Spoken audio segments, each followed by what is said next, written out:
Socialism کا نام امریکہ میں آلموسٹ ایک گالی سمجھا جاتا تھا. وہ ایک مسلمان ہے، ایک یہودی ہے اور دو جو ہیں وہ مسیحی ہیں. کا پروپیگنڈا ہے کہ جی سوشلزم مذہب کے خلاف ہے، یہ بالکل جھوٹ ثابت ہوتا ہے. سوشلزم ایک عالمی نظریہ ہے جو یہاں پہ تو مذہب کے خلاف اس کو کہا گیا ہے. سرمایہ داری نظام جو ہے وہ عام انسانوں کے مسئلے حل نہیں کر سکتے. یہاں پہ تو غربت اتنی زیادہ ہے کہ اس کو غربت کہنے سے زیادہ زندگی اور موت کی کشمکش کہا جا سکتا ہے.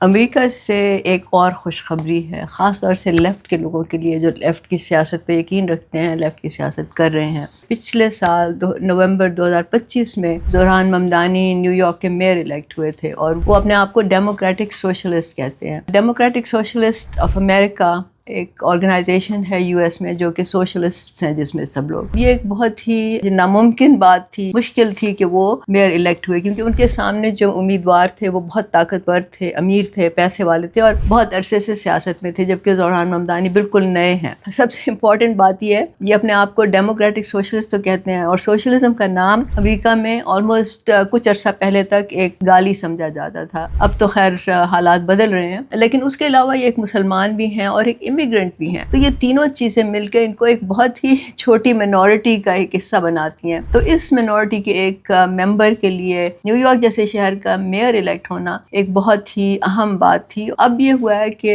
اب اگلے جو مڈ ٹرم الیکشن ہے امریکہ کے، وہ نومبر میں ہوں گے. تو اس کے لیے ڈیموکریٹک پارٹی کے پرائمری الیکشن ہوتے ہیں، جس میں وہ فیصلہ کرتے ہیں کہ ڈیموکریٹک پارٹی ٹکٹ کس کو دے گی. اس میں زوران ممدانی نے جن 3 کینڈیڈیٹس کو سپورٹ کیا تھا، اس کی حمایت کی تھی، وہ تینوں کے تینوں جیت گئے ہیں. اور یہ تینوں جو ہیں یہ ڈیموکریٹک سوشلسٹ ہیں. تو یہ ایک بہت ہی بڑی بات ہے. اور اب کہا جا رہا ہے کہ زوران ممدانی جو ہیں وہ ایک کنگ میکر بھی ہیں. یہ جو 3 کینڈیڈیٹس ہیں، ان میں ایک جو بریڈ لینڈر ہے وہ یہودی مذہب سے تعلق رکھتے ہیں. تو اب آپ یہ دیکھ لیں کہ سوشلسٹ جو ہیں وہ ایک مسلمان ہے، ایک یہودی ہے اور دو جو ہیں وہ مسیحی ہیں. تو اس کا مطلب یہ ہے کہ سوشلزم کا کسی خاص مذہب سے کوئی تعلق نہیں ہے، نہ اس کا مذہب سے کسی سے کلیش ہے. ہر کوئی اپنا مذہب رکھ سکتا ہے اور ساتھ میں سوشلسٹ بھی ہو سکتا ہے. اسی طرح سوشلزم کا کوئی آپ کی آئیڈینٹی جو ہوتی ہے، مطلب آپ کی قومیت، آپ کی ایتھنیسٹی، آپ کا رنگ، نسل، اس سے آپ کا کوئی تعلق نہیں ہوتا، نہ کوئی کلیش ہوتا ہے. تو یہ جو ایک پروپیگنڈا ہے کہ جی سوشلزم مذہب کے خلاف ہے، یہ بالکل جھوٹ ثابت ہوتا ہے.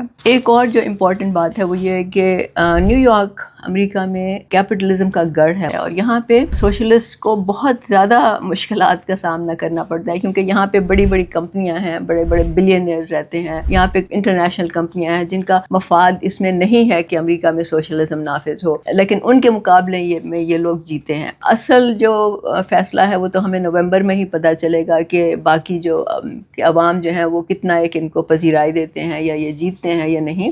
لیکن یہ ایک ٹرینڈ کم از کم ہمیں سٹارٹ ہوتا ہوا نظر آ رہا ہے. سوشلزم ایک عالمی نظریہ ہے اور اس کا مقصد یہ ہے کہ تمام وسائل اور مواقع پر سب لوگوں کی برابر کی دسترس ہو. In a nutshell this is what socialism is. Zohran Mamdani نے بیان دیتے ہوئے کہا اس سارے الیکشن کے بعد کہ وہ چاہتے ہیں کہ ڈیموکریٹک پارٹی میں زیادہ سوشلسٹ آئیں تاکہ ڈیموکریٹک پارٹی کا رخ جو ہے، رجحان جو ہے، وہ لیفٹ کی طرف زیادہ کیا جا سکے. کیونکہ امریکہ میں 2 پارٹی سسٹم ہے، ایک ریپبلکنس ہیں، ایک ڈیموکریٹس ہیں. اور over a period of year شروع میں تو ڈیموکریٹس جو تھے وہ اپنے آپ کو لیفٹ کا کہتے تھے، اپنے آپ کو مزدوروں کا حمایتی کہتے تھے اور وہ کہتے تھے کہ جی ہم تو منورٹیز کو ریپرزینٹ کرتے ہیں، ہم پسے ہوئے طبقات کو ریپرزینٹ کرتے ہیں. لیکن over a period of years یہ بھی بیسیکلی کیپٹلسٹ کی پارٹی بن گئی تھی. برنی سینڈرز نے یہ ایک سلسلہ شروع کیا تھا جب انہوں نے الیکشن لڑا اور انہوں نے سوشلزم کو پروموٹ کیا، اور اب زوران ممدانی اسی کو لے کے آگے چل رہے ہیں. لیکن یہ برنی سینڈرز سے ایک سٹیپ آگے گئے ہیں. یہ ایکچولی ڈیموکریٹک پارٹی کی ساخت بدلنا چاہتے ہیں. ہمیں نہیں معلوم کہ وہ کامیاب ہوں گے یا نہیں، لیکن یہ ایک ہمارے لیے خوشائند بات ہے.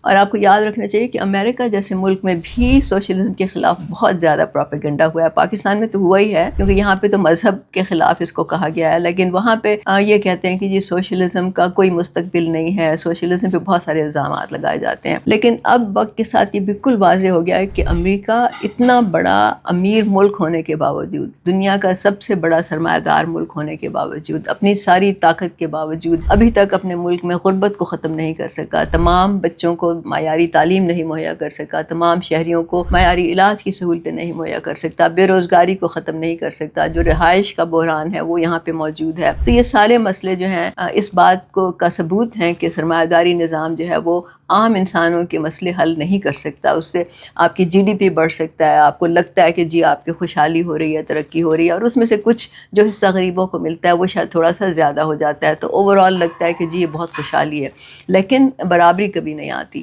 اور جب دولت کا ارتکاز چند ہاتھوں میں ہو جائے تو پھر اس کا مطلب ہے کہ سیاست پہ بھی ان کا کنٹرول ہوتا ہے. جو فیصلے ہوتے ہیں وہ بھی وہی لوگ کرتے ہیں، اور وہ ظاہر ہے کہ اپنے ہی مفاد میں کرتے ہیں. لیکن جو عام امریکی ہیں جو لاکھوں کی تعداد میں ہیں، ان کو پتہ چل گیا ہے کہ اب یہ سرمایہ دارانہ نظام جو ہے یہ ان کے مسائل کا حل نہیں ہے، اور وہ اب ریبیل کر رہے ہیں، وہ ایک متبادل ڈھونڈ رہے ہیں. تو ظاہر ہے کہ سرمایہ دارانہ نظام جو ہے اس کا متبادل سوشلزم ہی ہو سکتا ہے، اور کوئی سسٹم نہیں ہو سکتا. تو پاکستان جیسے تیسری دنیا کے پسماندہ ملک میں جو غریب بھی ہے، جہاں کی معیشت بالکل ہی ابھی پریکیریس گراؤنڈ پہ کھڑی ہے، وہاں پہ لوگوں کا کیا حال ہوگا؟ یہاں پہ تو غربت اتنی زیادہ ہے کہ اس کو غربت کہنے سے زیادہ زندگی اور موت کی کشمکش کہا جا سکتا ہے. یہاں پہ بچوں کو معیاری تعلیم نہیں ملتی، بلکہ تعلیم ملتی ہی نہیں ہے. یہاں پہ تو علاج کی سہولیات نہیں ہیں. یہاں پہ تو گندے پانی سے لوگ جو ہیں وہ مر رہے ہیں، وباؤں سے مر رہے ہیں. یہاں پہ گھر نہیں ہے لوگوں کے پاس، ٹرانسپورٹ نہیں ہے، مطلب ہر چیز جو ہے اس کا مسئلے ہی مسئلے ہیں چاروں طرف.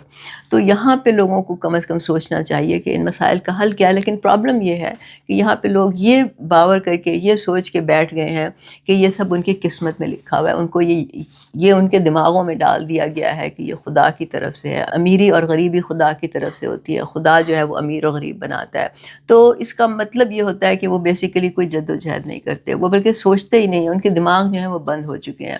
تو برابری پارٹی کے سامنے جو سب سے بڑا ایک چیلنج ہے وہ یہ ہے کہ لوگوں کے دماغ کیسے کھولے جائیں. ان کو یہ جو فرسودہ قسم کے نظریے ہیں اور جو خیالات ہیں ان سے کیسے ان کی جان چھڑائی جائے. اور پھر اس کا جو حل عام لوگ نکالتے ہیں وہ یہی ہے کہ جی خیرات دے دو، زکوٰۃ دے دو، اور لوگوں کے وقتی طور پہ مسئلے حل کر دو، اور اسی میں وہ خوش ہو جاتے ہیں. اور حکومتیں بھی جو ہیں، سیاست دان بھی جو ہیں، وہ اس سے فائدہ اٹھاتے ہیں. وہ بھی لوگوں کو خیرات زکوٰۃ دے کے، لوگوں کو جیسے بے نظیر انکم سپورٹ پروگرام ہے، احساس پروگرام ہے، مطلب چند پیسے دے کے، کبھی اسکالرشپ کی شکل میں، کبھی کمپیوٹرز کی شکل میں دے کر سمجھتے ہیں کہ انہوں نے لوگوں پہ بڑا احسان کیا، اور لوگ بھی ان کی واہ واہ کرتے ہیں.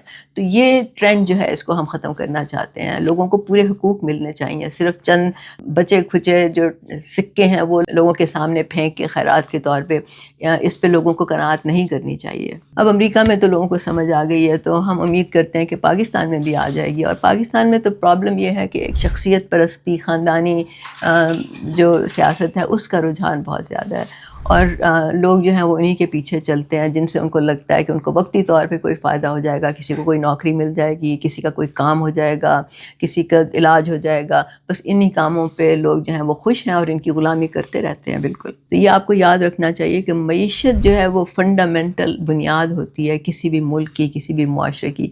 اور جب معیشت پہ چند لوگوں کا، چند لاکھ لوگوں کا کنٹرول ہوگا جیسے پاکستان میں ہے، تو اس کا مطلب ہے کہ سارا نظام جو ہے وہ ان کے لیے چلے گا. معیشت بھی ان کے لیے چلے گی، سیاست بھی ان کے لیے چلے گی، ان کو سماجی رتبہ بھی حاصل ہوگا. خیرات زکوٰۃ دے کے اور لوگوں کو تھوڑا بہت اپنا بچا کھچا پھینک کے ان کے سامنے وہ جنت میں بھی گھر بنا لیں گے، لیکن لوگوں کا کچھ نہیں بنے گا.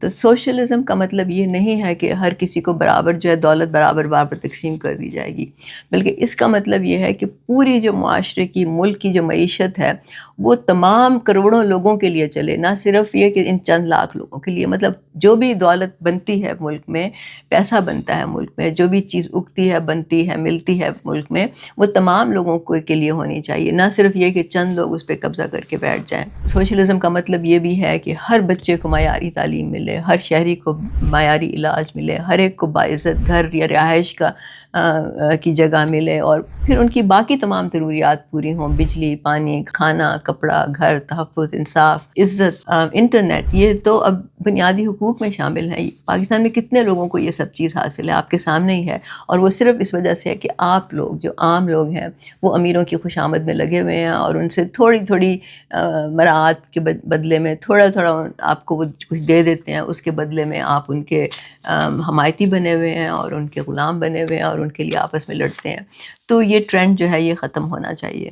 تو اب یہ سوال جو ہے پاکستان کے لوگوں کے لیے ہے کہ کیا وہ سوشلزم کے بارے میں جاننا چاہتے ہیں، کیا وہ سوال کرنا چاہتے ہیں، کیا وہ سیکھنا چاہتے ہیں، اور پھر سیکھ کر کیا وہ متحد اور منظم ہونا چاہتے ہیں، اور اگر چاہتے ہیں تو پھر برابری پارٹی ہی واحد ایک پلیٹ فارم ہے جو ان کو یہ موقع مہیا کر سکتی ہے، کیونکہ جو باقی پارٹیاں ہیں وہ تو سرمایہ دار، جاگیردار، بڑے بڑے مافیاز یا ان کے جو پیچھے سپورٹرز ہیں وہ چلا رہے ہیں، وہ کبھی بھی آپ کو اپنے قریب بھی نہیں پھٹکنے دیں گے، وہ تو کبھی عام لوگوں کو امپاور نہیں کریں گے، کبھی ان کو منظم نہیں کریں گے۔ آپ کو معلوم ہے کہ یہاں پہ تو لوکل گورنمنٹ سسٹم یہ لوگ نہیں چلنے دیتے، بیکاز یہ اپنا جو کہتے ہیں نا سانپ کی طرح دولت جو ہے اس پہ یہ قبضہ جما کے بیٹھے ہوئے ہیں، تو یہ تو آپ کو کبھی اپرچونٹی نہیں دیں گے۔ تو آپ کے لیے واحد راستہ ہے کہ برابری پارٹی میں شامل ہوں، متحد ہوں، منظم ہوں، اور ہم سب مل کے اس ملک کی قسمت بدلیں، اپنی تقدیر بدلیں۔ ملک کا تو کیا کہنا، اور اگر ملک خوشحال ہوگا تو ہم خوشحال ہوں گے، ہم خوشحال ہوں گے تو ملک خوشحال ہوگا۔